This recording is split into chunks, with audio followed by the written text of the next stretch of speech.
우리 말씀 같이 볼까요? 우리 룻기 2장 1절부터 우리 16절까지 말씀을 한 절씩 교독하겠습니다. 제가 1절을 읽겠습니다. 나오미의 남편 엘리멜렉의 친족으로 유력한 자가 있으니 그의 이름은 보아스더라.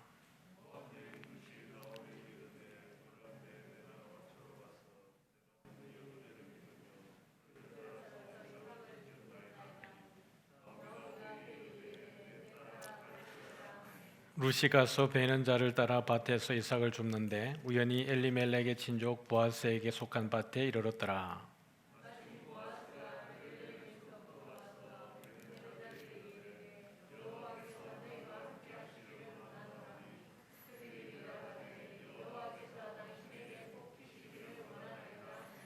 보아스가 베는 자들을 거느린 사환에게 이르되 이는 누구의 소녀냐 하니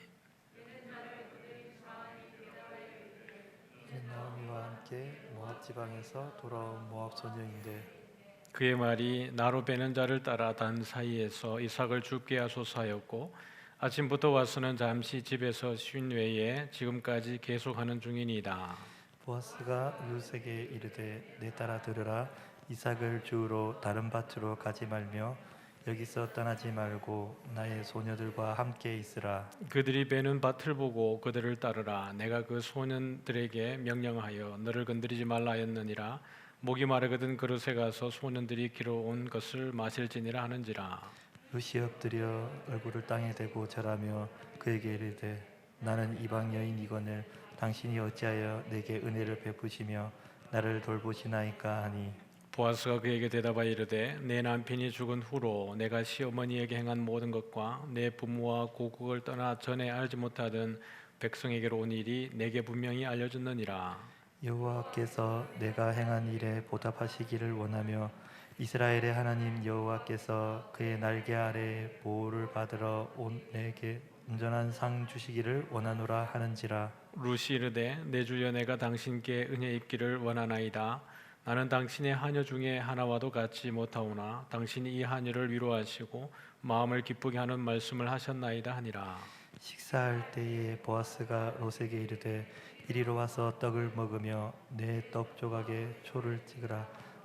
롯이 곡식 베는 자 곁에 앉으니 그가 볶은 곡식을 주매 롯이 배불리 먹고 남았더라. 룻이 이삭을 주우러 일어날 때에 보아스가 자기 소년들에게 명령하여 이르되 그에게 곡식 단 사이에서 죽게 하고 책망하지 말며 또 그를 위하여 곡식 다발에서 조금씩 뽑아버려서 그에게 죽게 하고 꾸짖지 말라 하니라. 아멘. 아멘. 말씀을 생각하면서 이렇게 묵상하면서 좀 그런 생각이 들었습니다. 나오미가 기구한 인생일까, 룻이 기구한 인생일까, 그런 생각이 좀 들었습니다. 고향을 버리고 모압 땅 가서 참 다 잃어버리고 빈손으로 돌아오는 그 나오미 인생이 기구한 것인지, 이방 땅에서 온 그 유다 땅에서 온 그 사람들 가운데에 그 아들과 결혼을 했는데 아들이 죽게 되고 시어머니를 따라서 다시 이국 땅으로 가는 그 며느리, 둘 중에 누가 더 기구한 인생일까, 이런 생각을 좀 해보았습니다. 스토리를 풀어가는 가운데 하나님이 또 룻을 주인공으로 세우시지만 잠시 그런 생각이 들었습니다. 여러분 인생 가운데 여러분은 어떻습니까? 나오미 같은 인생의 어떤 그런 시간을 지나고 있지는 않은지, 또는 룻 같은 인생 가운데에서 여러분들이 참 내 인생은 왜 이럴까라고 고민하는 과정은 아닌지 모르겠습니다. 성도님들을 신방하다 보면 고난이 없는 분들은 없는 것 같아요. 고난이 없으신 분들은 없는 것 같고요. 어떻게 보면 인생의 중후반기를 이렇게 살아가시면서 뭔가 좀 잘 이루어내신 분들도 보면 젊은 날에 참 말로 형용할 수 없는 그런 고난의 때를 다 지나갔고 그 가운데 하나님께서 그 모든 순간들 함께 해주셨다라는 고백을 하는 것을 듣게 됩니다. 젊다고 그런 고난이 없었던 건 아니고요. 또 젊은 분들을 만나면 그 나름대로의 고난을 경험했거나 그 고난의 현장에 계신 분들도 상당히 많습니다. 그래서 오늘 어떻게 보면 이 본문을 보면 하나님이 참 내가 하나님을 믿고 있는데도 불구하고 나에게 이런 일이 참 쉼없이 야, 나도 참 기구한 인생이다. 예수 믿으면서도 그렇게 말하는 분들이 꽤나 있죠. 이 나오미의 고백을 보면 좀 더 그런 마음이 있는데 1장에서 보면 우리 1장의 하반절에 지난주 조금 덜 하고 지나갔는데요. 19절에 보면 이에 그 두 사람이 베들레헴까지 갔더라. 그 이제 나오미와 룻이 간 거죠. 그랬더니 베들레헴 이를 때에 온 성읍이 그들로 말미암아 떠들며 이르기를 이가 나오미가 아니냐 그랬는데요. 우리 20절 같이 한번 읽어볼까요? 20절입니다. 시작. 나오미가 그들에게 이르되 나를 나오미라 부르지 말고 나를 마라라 부르라. 이는 전능자가 나를 심히 괴롭게 하셨음이니라. 여기 이제 전능자라고 표현을 하기 때문에요. 그러니까 전능자 그러면 우리 흔히 알고 있는 이제 엘샤다이, 이제 샤다이죠. 엘샤다이. 전능하신 하나님이 나를 괴롭게 한다. 누가 누구를 괴롭게 한 겁니까? 사실은 이 이스라엘 백성들이 사사 시대니까요. 하나님의 백성이 사실은 하나님을 괴롭게 한 거예요. 하나님을 버리고 하나님의 뜻을 따르지 않고 사실 하나님의 마음을 상하게 한 거거든요. 그리고 엘리멜렉도 사실은 그 베들레헴을 떠나서 자기 땅을 다 버리고 하나님이 가지 말라고 한 총회도 영원히 들어오지 말라고 한 모압 땅에 가서 살게 된 거예요. 누가 누구를 괴롭힌 거예요? 자기가 하나님을 괴롭혔는데 하나님이 자기를 괴롭혔다. 그것도 표현하기를 전능하신 하나님이, 전능하신 분이 이렇게 표현하는 거예요. 그러면 자기 이름을 내 이름을 나옴이라 그러지 말고 마라라 그래라. 희락이라 그러지 말고 괴로움이라고 부르는 것이 맞다라고 이야기하는 거예요. 21절에 보면 같이 한번 읽어봅니다. 시작. 내가 풍족하게 나갔더니 여호와께서 내게 비어 돌아오게 하셨느니라. 여호와께서 나를 징벌하 하셨고 전능자가 나를 괴롭게 하셨거늘 너희가 어찌 나를 나옴이라 부르느냐 하니라. 전능자가 이게 두 번이나 나오는 거예요. 그러니까 하나님이 나를 좀 괴롭게 해서 내가 좀 다 버렸. 나갈 때는 뭔가 많이 가지고 나간 것 같아요. 살기 위해서 자기의 전 재산을 다 모으고 그렇게 해서 나간 것 같습니다. 그래서 나가면 어쨌든 이 땅에 가뭄이 거쳐지면 또 살만하면 그때 더 풍성하게 내가 돌아와야지라는 마음으로 나갔을 수 있습니다. 그 아브라함이 애굽 땅에 갔을 때, 애굽에서 다시 올라올 때 하나님이 바로를 꾸짖으시면서 그 아브라함과 그 가족들에게 많은 그 재물을 주게 해서 나오게 한 거거든요. 출애굽할 때에도 그 애굽에서 나올 때 그들이 많은 재물을 가지고 나온 거거든요. 이 고난이 끝나고 나면 이 때가 이 베들레헴 땅에 유다 땅에 가뭄이 끝나고 나면 돌아올 때는 내가 더 많은 것을 가지고 돌아와서 하나님을 위해 살아야지 라는 마음으로 나간지 모르겠습니다. 근데 풍족하게 나갔는데 돌아올 때 어떻게 돌아온 거예요?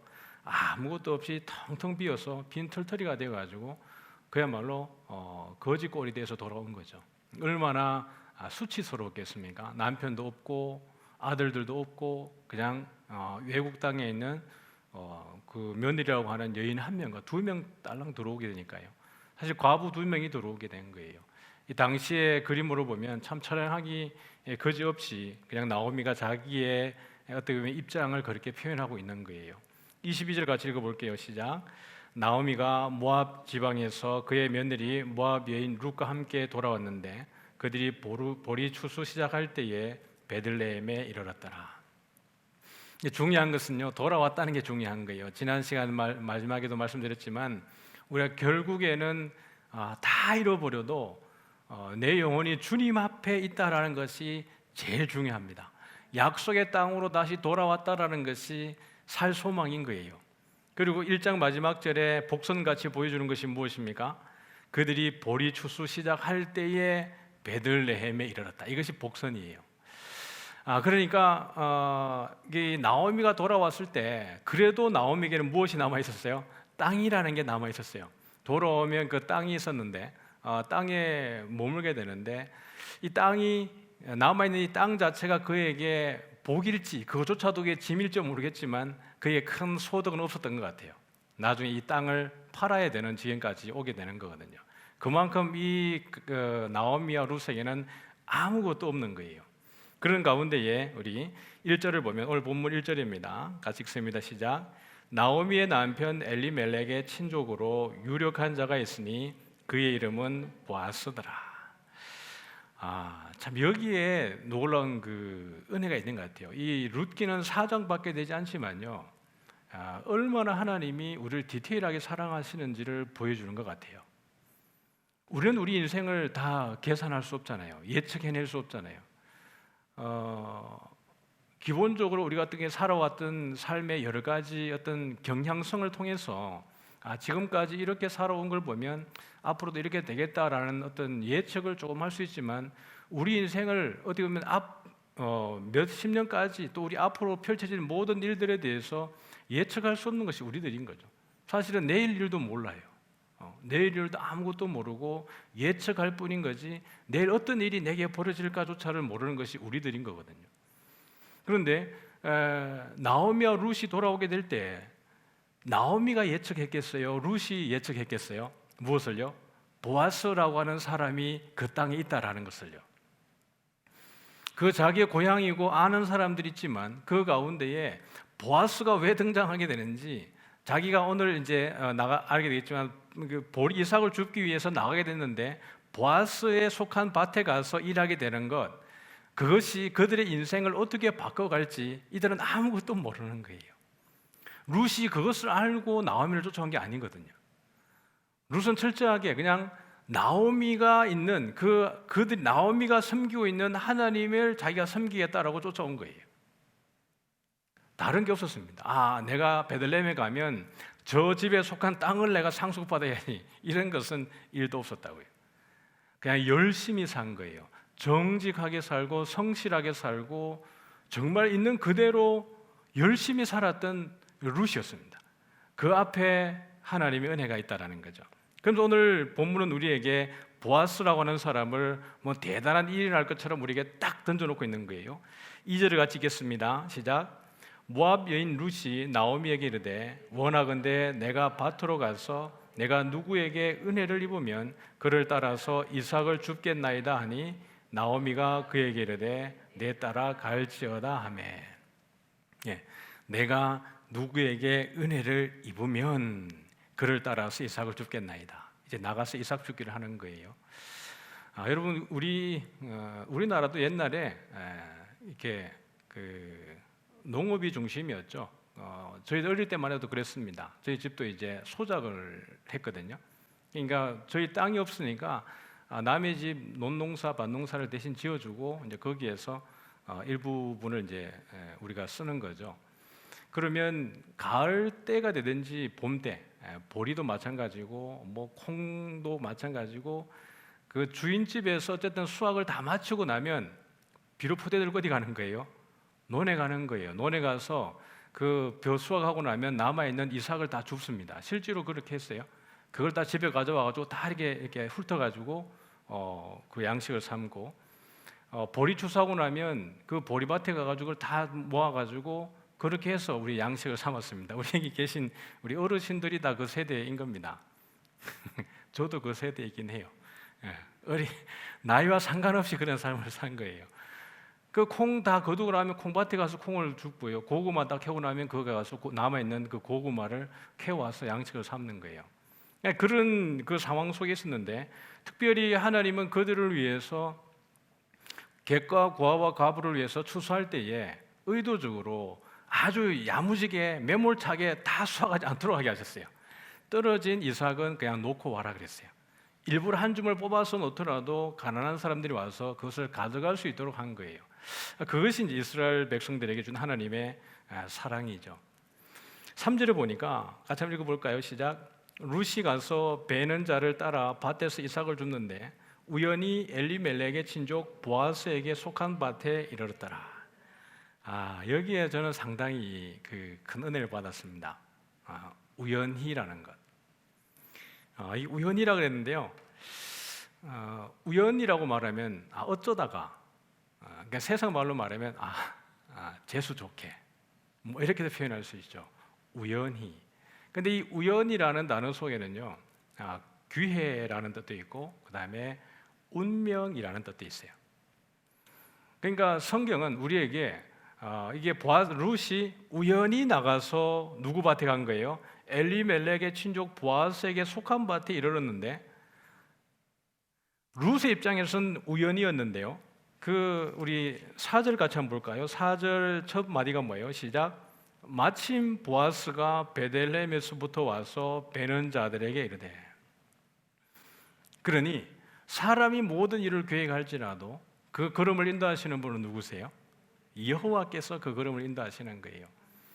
그러니까 룻이 성실한 마음으로 어머니를 대하고 정말 그 본심으로 그냥 그가 입 발린 소리로 그냥 어머니의 하나님이 나의 하나님이 될 것입니다라고 한 게 아니고요. 룻은 진심으로 그 어머니의 하나님, 이스라엘의 하나님이 나의 하나님이 될 것입니다라고 하는 것이 그의 충심이고 진심이었어요. 그리고 그가 어머니에게 하는 모든 것들 하나하나가 성실함과 신실함으로 충성된 마음으로 한 거예요. 그러다 보니까 그에게 주어지는 이 우연이라고 하는 것은 하나님께서 예비해 놓으신 운명이었던 것입니다. 할렐루야. 여러분, 오늘 우리가 성실하게 살아갈 때 거기에 우연이라고 하는 게 있는 거예요. 그 우연은 세상 말로 재수 좋은 게 아니라 하나님께서 미리 예비해 놓으신 하나님의 경륜입니다. 할렐루야. 가만히 앉아 있다가 그냥 있으면 감이 뚝 떨어지는 게 아니고요. 가만히 있으면 내 인생에 어떤 절호의 찬스가 오는 게 아니고 우리가 일상을 성실하게 살아갈 때 하나님을 붙들고 그 매 순간순간을 정직하게 살아갈 때 거기에 하나님이 주시는 절호의 기회와 찬스가 있는 줄 믿습니다. 이것은 운명처럼 다가오는 거예요. 그들은 그냥 우연히 갔는데 마침 보아스가 나온 것 같지만 하나님이 그 보아스를 미리 예비해 놓고 있는 거예요. 이게 우리가 보겠지만 이 보아스의 역할이 무엇입니까? 단순히 그 엘리멜렉에게 속한 땅을 사주고 그 기업을 무르는 정도가 아니고요. 엘리멜렉의 가문을 그 엘리멜렉의 대를 이어주는 역할을 이 보아스가 해냅니다. 나오미가 베들레헴으로 돌아오지 않았다 그러면 엘리멜렉의 대는 끝났습니다. 엘리멜렉의 대는 그냥 모압 땅에서 끝나고 마는 거예요. 그 다음에 나오미가 생각할 때 내가 어쨌든 그 베들레헴에 돌아가면 먹고 살 수는 있겠다 라고 하는 마음으로 다시 내가 거할 곳으로 돌아갈 수 있겠다라고 생각했는지 모르겠지만요, 룻이 따라 나왔을 때 그 나오미가 뭐라 그러죠? 얘야, 내가 이미 나이가 이러하고 지금 내가 애를 낳아서 준다 그래도 어떻게 너에게 신랑감을 그 계대 혼인범을 통해 가지고 자식을 줄 수 있겠니? 내 어머니의 신들에게로, 내 나라의 신들에게로 가라라고 이야기했을 때 룻은 그것을 거부하지 않고 끝까지 큰 결심하고 굳게 결심하고 나오미를 따라오는 거예요. 나오미 입장에서는 돌아와서 이 보아스라고 하는 사람을 통해서 룻이 엘리멜렉의 대를 이어줄 줄 기대나 했겠습니까? 전혀 기대할 수 없는 상황 속에 여러분, 모압 여인인 이방 여인인 룻을 통해서 엘리멜렉의 대가 연결되어진다는 것은 아주 역설적입니다. 지난시에는 보았지만 모압 사람들은 여호와의 총회에 어떻게 하는 거예요? 영원히 못 들어오는 거예요. 그런데 영원히 못 돌아오는 완전히 단절된 그 민족 가운데에서 예수 그리스도의 족보가 이어진다는 거예요. 여러분, 이것이 얼마나 놀라운 일입니까? 우리는 이것을 우연이라고 말할지 모르지만 하나님은 놀랍도록 이것을 기막히게 예비하고 있는 거예요. 그럼 우리 인생 가운데 여러분, 절망이란 없습니다. 예수 믿는 사람에게 절망이라는 것은 없는 거예요.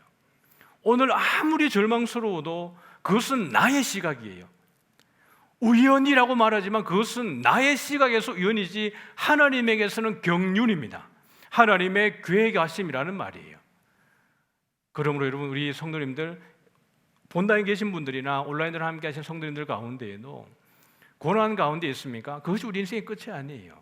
하나님이 일하실 새로운 기회일지도 모르겠습니다. 이스라엘에게는 여러분 아주 중요한 제도가 있는데 고엘 제도라는 게 있습니다. 고엘 제도 한번 들어는 보셨죠? 고엘 제도라는 게 있어요. 그게 어떤 제도냐 그러면 공동체의 어떤 그것이 재산이든 간에 또 자손이든 간에 그 공동체 가운데에서 공동체가 무너지는 것을 방지하기 위해서 이스라엘 백성들이 가지고 있었던 하나의 제도인데, 예를 들어 이런 것이죠.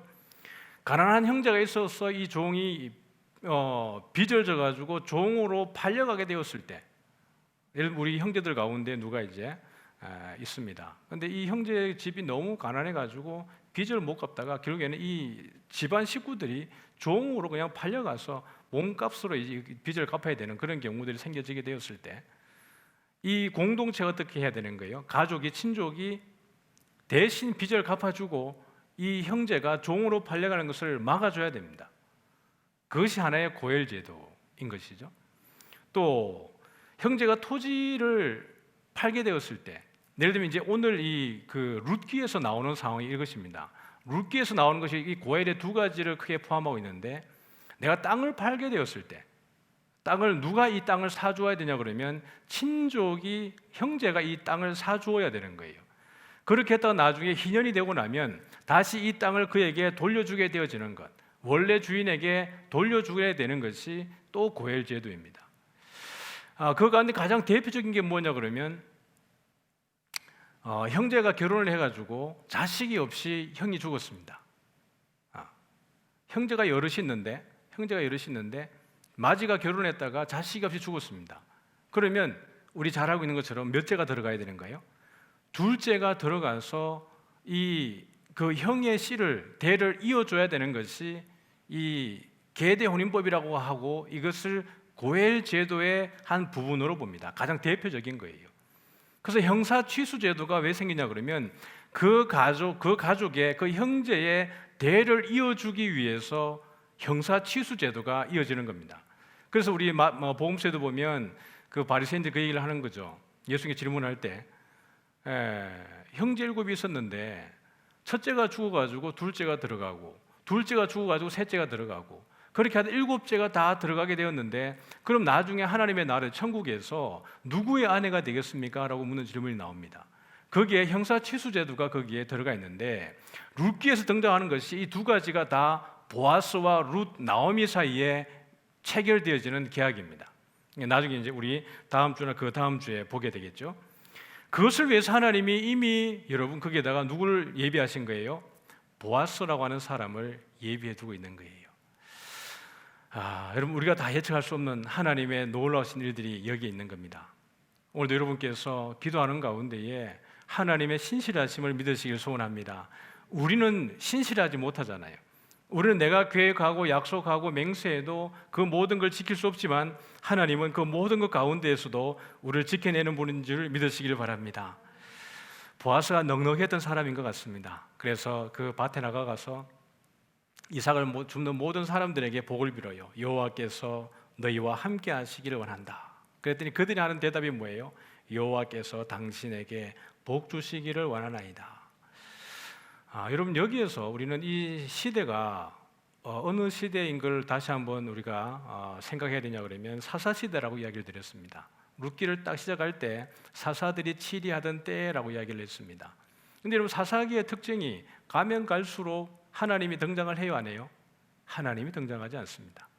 그 땅을 정복하고 어떻게 보면 그 땅을 분배하고 하나님의 통치를 누릴 때 사사기의 초기에서는 하나님의 뜻을 따르고 하나님의 명령을 따라서 움직이는 것 같은데, 가면 갈수록 여호와가 등장하지 않고 사람들이 자기들이 왕이 되어서 자기들의 소견에 옳은 대로 행하고 있는 거예요. 그런데 보아스가 그들이 하는 이야기가 뭐예요? 여호와께서 너희와 함께 하기를 원하노라는 거예요. 할렐루야. 여기에 사사기의 끝이 보이는 거예요. 사사기에 끝내는 그 사사기의 온전한 끝은 뭐예요? 하나님이 그들과 함께하고 하나님이 왕이 되어질 때, 그때 비로소 세상에 인간적인 사사들은 이제 필요가 없어지는 거예요. 진짜 하나님이 세우신 그 왕이 세워질 때에 하나님의 온전한 통치가 이루어지는 것입니다. 그래서 누구를 준비하고 있는 거예요? 다윗을 준비하고 있는 겁니다. 하나님이 그 다윗을 위해서 사사 말기에 룻기를 우리에게 보여주고 있는 거예요. 하나님의 은혜가 결국 이 이방 여인 룻이지만, 이를 통해서 하나님이 일하게 되었을 때, 하나님의 사람이 세워지게 될 때 하나님의 온전한 통치가 거기에서 이루어지는 것입니다. 사랑하는 성도 여러분, 오늘 이 하루도 여러분들이 주와 함께 있기를 소원합니다.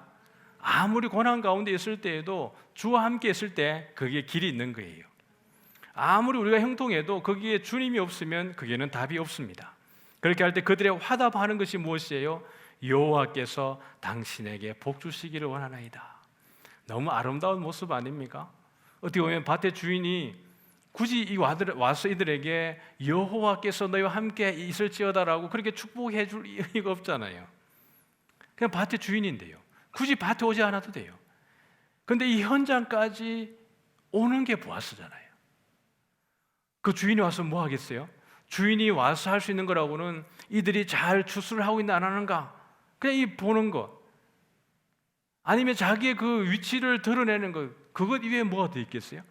근데 보아스가 와서 하는 거를 보면, 룻에게 하는 것이나 또 종들에게 하는 것이나 그 추수하는 사람들이 하는 걸 보면 보아스가 참 따뜻한 사람이라는 걸 보여줘요. 꼭 예수님 같죠. 우리에게 다가와서 우리의 그 모든 마음을 어루만져주고 위로하고, 어떻게 보면 그게 우리의 이 땅에 오지 않아도 되는, 그럼에도 불구하고 하늘 보좌를 버려두고 이 땅까지 내려와서 친히 우리와 똑같은 인간이 되셔서 우리의 모든 형편을 다 살피셔서 우리가 왜 아픈지, 어떻게 아픈지, 어떻게 우리에게 위로해야 되는지를 다 하시는 예수님 같이 보아스를 보면 참 따뜻한 사람인 것 같습니다. 그리고 이 이방 여인 룻, 이 보아스가 하나님의 말씀 안에 하나님 앞에 신실한 사람이었다 그러면 신명기 율법을 모를 리가 없습니다. 그러지 않아요? 그러면 이방 여인 룻에 대해서 아주 매몰차게 대해도 누구 하나 뭐라 할 필요가 없는 사람이 이 룻이에요. 근데 이 여인에게조차도 보아스는 아주 따뜻합니다. 5절에 보면요, 이렇게 하죠. 보아스가 베는 자들을 거느린 사환에게 이르되 이는 누구의 소녀냐 하니. 우리 6절 한번 읽어보겠습니다. 시작. 베는 자를 거느린 사환이 대답하여 이르되 이는 나오미와 함께 모압 지방에서 돌아온 모압 소녀인데. 7절입니다. 그의 말이 나로 베는 자를 따라 단 사이에서 이삭을 줍게 하소서 하였고 아침부터 와서는 잠시 집에서 쉰 외에 지금까지 계속하는 중이니이다. 룻은 여행을 바란 여인이 아니었습니다. 어쩌면 여기 가서 베는 사람들을 따라다니다가 주인의 눈에 잘 띄어가지고 내 인생 어떻게 보면 이제 이 대박 내지 이런 생각을 할 수 없는 그런 여행을 아예 처음부터도 없었지만 룻의 마음속에는 오직 누구밖에 없었어요? 나오미밖에 없었습니다. 내 어머니를 잘 모셔야지.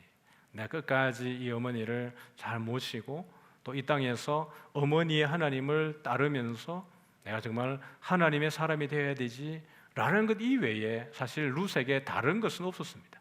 그저 그야말로 하나님의 계명 따라서 내 부모에게 효도하라고 하는 그것이 기독교적인, 그 다음에 성경적인 가치를 넘어서서 이것은 인류 보편적 가치입니다. 하나님이 사람을 만들 때 그냥 인류 보편적 기본적인 가치로 주신 가치예요. 그러니까 룻이 십계명을 지키기 위해서 어머니에게 효를 다한 게 아니고 그냥 룻 마음속에 있었던 가치가 그것이었던 것 같습니다. 그래서 그는 열심히 아침부터 와서 잠시 집에서 쉰 것 외에는 계속 하고 있다라는 거예요. 그리고 이 베는 자들이 뭐라 그런 거죠? 이는 나오미와 함께 모압 지방에서 돌아온 모압 소녀다. 이미 이 여인의 정체는 들어올 때부터 알고 있었죠. 나오미와 함께 들어오게 될 때 이 여인이 모압 여인이라는 것을 잘 알고 있었습니다.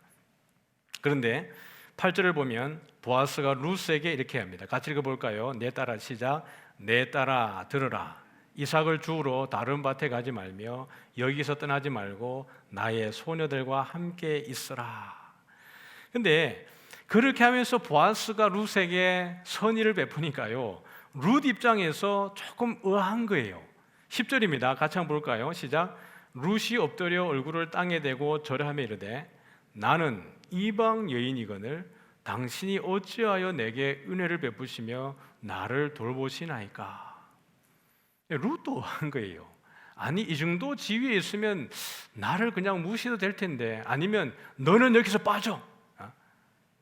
내 백성, 이 땅에 있는 사람들이 내 동족이 먹기도 부족한데 감히 내가 와서 내 동족의 양식을 뺏어가면 되겠냐라고 그렇게 해도 뭐 무관한데, 오히려 보아스는 룻에게 이 떠나지 말고 여기에서 함께하라고, 그리고 내가 다른 사람들의 이야기에서 건들지 말라 그랬으니까 내가 마음껏 여기에서 god어가라고 그렇게 얘기하니까 여인이 아니 나는 이방 여인인데 당신이 어떻게 내게 그런 은혜를 베푸십니까? 라고 하는 거예요. 여러분 3장 10절을 여러분이 한번 펴두시고요. 3장 10절입니다. 이것은 이제 룻이 보아스에게 은총을 입기 위해서 밤에 그 보아스의 발밑에 들어갔다가 이제 보아스와 룻과의 대화 속에서 나오는 이야기인데요. 이 길을 제가 표준 세번역으로 여러분에게 읽어드리겠습니다. 여러분은 우리 한글 성경으로 한번 보시면 되는데 제가 읽어드릴게요. 보아스가 룻에게 말하였다. 이봐요 룻, 그대는 주께 복받을 여인이요 가난하든 부하든 젊은 남자를 따라 감직한데 그렇게 하지 않으니 지금 그대가 보여주는 갸륵한 마음씨는 이제까지 보여준 것보다 더욱더 값진 것이요. 저를 한번 보시겠습니까? 여기에서 보아스가 룻에게 대단한 이야기를 합니다. 그대는 주께 복받을 여인입니다. 이렇게 얘기합니다. 그 나오미가 룻에게 뭐라 그러냐 그러면 이제 어떻게 보면 나오미는 룻을 좀 출가를 시켜주고 싶은 거예요. 네가 영원히 내 밑에 있는 것보다는 젊은 나이니까 이제 출가를 해야 되는데 어떻게 하면 될까? 그렇게 하면서 나오미가 생각해낸 것이 바로 고엘 제도입니다. 내가 다른 사람에게 가지 말고 우리 엘리멜렉의 이 가족의 모든 기업을 물을 자는 보아스니까, 보아스는 유력한 자고 부유한 자이기 때문에 보아스의 발밑에 가서 보아스가 너를 맞이하게 해서 이 대를 이어갈 수 있도록 네가 그렇게 결혼을 해서 너의 자녀를 출산하라고 그렇게 제안을 한 겁니다. 이미 이걸 보면 보아스는 좀 나이가 있었던 듯합니다. 그렇죠? 보아스의 말을 보면 그래요. 가난하든 부유하든 젊은 남자를 따라 감직한데 그렇게 하지 않으니라고 이야기하고 있습니다. 다시 말하면 룻 입장에서는 더 젊은 사람에게 시집 가면 좋을 텐데 내가 네 어머니의 말을 듣고 지금 나에게 와서 대를 이어달라고 기업을 물을 수 있도록 하는 것 자체가 이건 대단한 것이다. 그렇게 이야기하면서 이 여인에게 그대는 주께 복받을 여인이라고 이야기를 하는 겁니다. 지금까지 한 것보다 앞으로 하는 것이 더 값진 것이다. 이렇게 얘기를 해주고 있는 거예요. 그러면서 오늘 본문을 다시 돌아보면요, 이것은 그러니까 보아스가 이미 룻에 대해서 여러 가지 정보를 가지고 있는 거예요. 지금 그대가 보여준 갸륵한 마음씨는이라고 말하는 것은 어머니에게 충심으로 효도하는 룻의 마음을 이야기해주고 있는 거거든요. 오늘 본문 11절과 12절을 보면 같이 읽습니다. 시작. 보아스가 그에게 대답하여 이르되 내 남편이 죽은 후로 내가 시어머니에게 행한 모든 것과 내 부모와 고국을 떠나 전에 알지 못하던 백성에게로 온 일이 내게 분명히 알려졌느니라.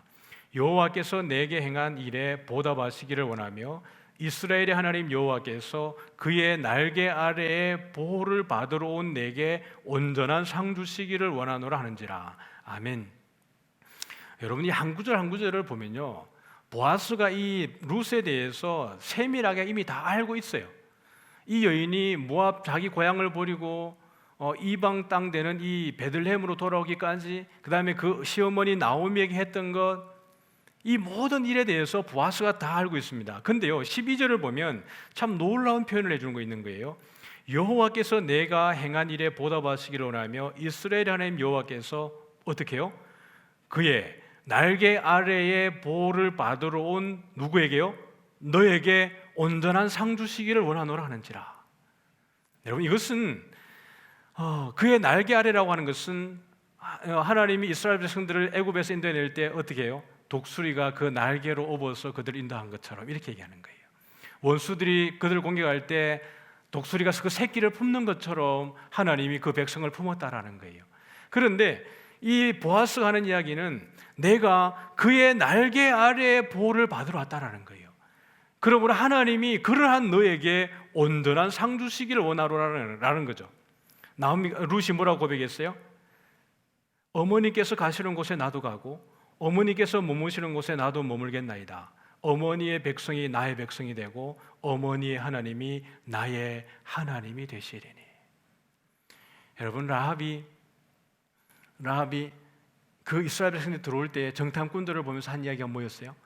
하나님이 너희 하나님 여호와께서 홍해를 가르신 일, 그 백성들을 애굽에서 이끌어내고 홍해를 가르시고 그렇게 오는 이야기를 듣고 우리 백성들이 마음이 물같이 녹았다라는 거예요. 여러분 룻이 지금 그 남편은 죽었어도, 엘리멜렉이 죽었어도 나오미와 함께 했던 하나님이 어떤 하나님인지 룻은 많은 정보를 가지고 있는 것 같습니다. 그래서 내가 여기 있는 신이 아니라 정말 이스라엘의 하나님 여호와 밑으로 가면 내가 살겠다, 보호받겠다, 잘 먹고 잘 사는 게 아니라 내 영혼이 살겠다라고 하는 그것을 아마 룻은 알았던 것 같습니다. 보아스는 그것을 이야기해 주고 있는 거예요.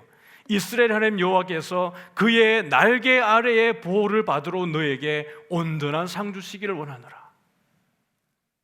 사랑하는 성도 여러분, 오늘 주님의 날개 그늘 아래에서 피하는 저와 여러분 되기를 소원합니다. 주님의 날개 그늘 아래는 안전한 피난처고 안식처고 휴식처입니다.